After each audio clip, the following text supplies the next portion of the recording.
उसका पलट ये भी होता है कि कुछ चीज़ें क्या नहीं करना है प्रेगनेंसी में। प्रेगनेंसी में बहुत लोग ये कहते हैं कि हमें पपाया नहीं खाना चाहिए, इसमें That is कितना correct. सच है और कितना गलत है कि हमें प्रेगनेंसी के दौरान पपाया नहीं खाना चाहिए? नहीं, that is true. Papaya is considered abortifacient, मतलब बच्चे को नुकसान करता है। ओके। तो पपाया डेफिनेटली अवॉइड करना चाहिए, और पपाया मत खाइए। कुछ लोग ऐसा भी कहते हैं कि फर्स्ट ट्राइमेस्टर में हमें सीढ़ियाँ नहीं चढ़नी चाहिए या भारी वजन वाले काम नहीं करने चाहिए, ये कितना तक सही है या क्या क्या कर सकती हैं उस कॉज में महिलाएं? मुझे लगता है कि भारी काम तो अब कोई बचा नहीं है घरों में। हाँ, और जाता चलाने से भारी काम तो कोई होता नहीं था। बिल्कुल बिल्कुल। और जब जाता चलाती थी महिलाएं तो अबॉर्शंस नहीं होते थे, बच्चे खराब नहीं होते थे। तो एक्टिविटी बहुत अच्छी चीज़ है। अच्छा, सीढ़ियाँ ज़रूर पहले मना किया जाता था, उसका कारण था पहले वो ऐसी टेढ़ी वाली सीढ़ियाँ होती थी, तो उसमें 2-3 सीढ़ियाँ ऐसी होती थी जो एकदम पतली, एक सिरा उनका पतला होता था, एक चौड़ा होता था। तो वो जब जैसे जैसे पेट बढ़ता था वो दिखता नहीं है ना चढ़ने में, वो पेट आड़े आता है, तो उसमें फिसलने का डर रहता था, इसलिए पहले सीढ़ियाँ हम लोग मना करते थे। लेकिन अब ऐसी सीढ़ियाँ कहीं नहीं हैं, खूब अच्छी सीढ़ियाँ हैं, छोटी छोटी सीढ़ियाँ हैं, खूब चढ़िए। मैं खूब चढ़ी हूँ सफदरजंग अस्पताल की सीढ़ियाँ। और सबसे बड़ी बात क्या है कि हम ऐसी दुनिया से आते हैं जहाँ हम एक एक बच्चा पैदा करके उसको विदा कर लेते हैं, क्योंकि हम मानते हैं कि एक माँ के रहते हुए बच्चे को कुछ नहीं होगा। हाँ, बशर्ते वो माँ हो, और माँ वो होती है जो अपने आप को बुला के बच्चे को ही याद रखे। तो पहला काम तो कि हाँ भाई क्या क्या नहीं करना चाहिए, तो एक तो पपीता नहीं खाना है। सीढ़ी आप चढ़ सकती हैं, बहुत ऊंची और आड़ी टेढ़ी सीढ़ियाँ ना चढ़ें। भारी वजन मतलब एक भारी बाल्टी भर के और सीढ़ी ना चढ़ें, लेकिन आप अपने कपड़े धो के और छत पे जा सकती हैं उसको फैलाने के लिए, उसमें कोई हर्ज नहीं है।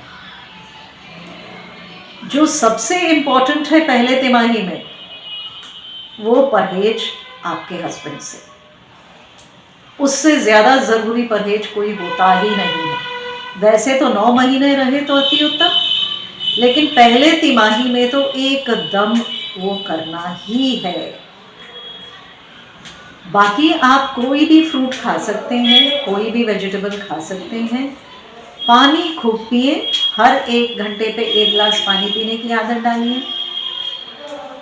2 पैरों के हम जानवर हैं, कोशिश हमारी होनी चाहिए कि मैक्सिमम हम 2 पैरों पे रहें। अगर हम सिर्फ बैठेंगे या चारों खाने चित लेटे रहेंगे तो नॉर्मल डिलीवरी संभव नहीं होता है। और मैम बहुत सी महिलाएं ऐसी हैं जो कि 9 महीने तक लेटती हैं, 8वें महीने तक की, और लास्ट में थोड़ा सा टहलना घूमना स्टार्ट कर देती हैं कि जिससे कि उनकी नॉर्मल डिलीवरी हो जाए। ये क्या पॉसिबल हो सकता है? नहीं, नॉट पॉसिबल एट ऑल। जब तक एक महिला स्वयं नहीं चाहेगी तब तक एक डॉक्टर नॉर्मल डिलीवरी नहीं करा सकता, ये ध्रुव सत्य है। क्योंकि बहुत सारी पेशेंट ओपीडी में आती हैं जो कि 9 महीने तो वो लेट के निकाल देती हैं, 8 महीने लेट के निकाल देती हैं, और उसके बाद वो कहती हैं कि जी हमें अभी तो नॉर्मल डिलीवरी ही करानी है अपनी। एक्चुअली क्या होता है कि जब कोई लेट के रहता है तो हम क्यों नहीं नॉर्मल डिलीवरी करा सकते हैं? हम दर्द तो पैदा करा सकते हैं, बिल्कुल, हम किसी का भी दर्द पैदा करा सकते हैं, लेकिन नॉर्मल डिलीवरी क्यों नहीं करा पाते हैं? वो सिर्फ इसलिए कि अगर बच्चे ने हड्डी पार नहीं किया है तो नॉर्मल नहीं हो सकता। और वो बच्चा हड्डी पार तब करेगा जब आप एक्टिव रहेंगे। तो अगर बच्चे ने हड्डी पार कर लिया उसके बाद ही डॉक्टर नॉर्मल करवा सकता है। बिना बच्चे को हड्डी पार कराए नॉर्मल डिलीवरी संभव नहीं है। पहले में तो बिल्कुल ही असंभव है। दूसरे तीसरे में क्या होता है कि कभी कभी हम लोग उसको भी करवा लेते हैं, उसका तरीका थोड़ा अलग होता है। ब्रीच प्रेजेंटेशन में नॉर्मल डिलीवरी होना आसान होता है फर्स्ट डिलीवरी में? क्योंकि कई बार अल्ट्रासाउंड में ब्रीच प्रेजेंटेशन आ जाता है बच्चे का कि हाँ प्रेजेंटेशन बच्चा यानी कि उल्टा है, जिसको नॉर्मल डिलीवरी कराने के लिए बहुत सारे हॉस्पिटलों में मना कर दिया जाता है कि पेशेंट को बच्चे को डिलीवर करने में काफ़ी प्रॉब्लम फेस करनी पड़ेगी, या फिर हो सकता है कि बच्चे को ही बहुत हार्म हो जाए। तो इसमें फर्स्ट बच्चे में ब्रिज प्रेजेंटेशन क्या हम करा सकते हैं या? देखिए, वो एक्सप्लेन करके, वो हमेशा मरीज का डिसीजन होता है, लेकिन पहले बच्चे में ब्रीच को नॉर्मल पैदा कराने में रिस्क 50% हो जाता है। तो 50% रिस्क अगर कोई लेने को तैयार है तो हम करवा सकते हैं। उसमें रिस्क होता क्या है, जब बच्चा सीधे आता है तो पहले सर आता है तो धड़ तो हम खींच के निकाल लेते हैं, लेकिन ब्रीच में क्या होता है, पैर आते हैं, सर बाद में आता है। तो अगर सर बाद में आएगा और वो अगर फंस गया, अगर महिला ने कोऑपरेट नहीं किया और अगर हम 1 मिनट के अंदर सर को बाहर नहीं निकाल पाए तो हम बच्चा लूज कर देते हैं।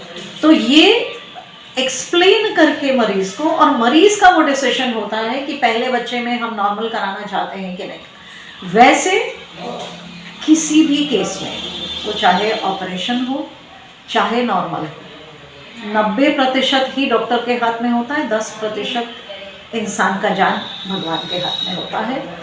वो हमें सबको समझना है। आना और जाना ऊपर वाला निश्चित करता है, हम और आप उसके बारे में कुछ नहीं कर सकते।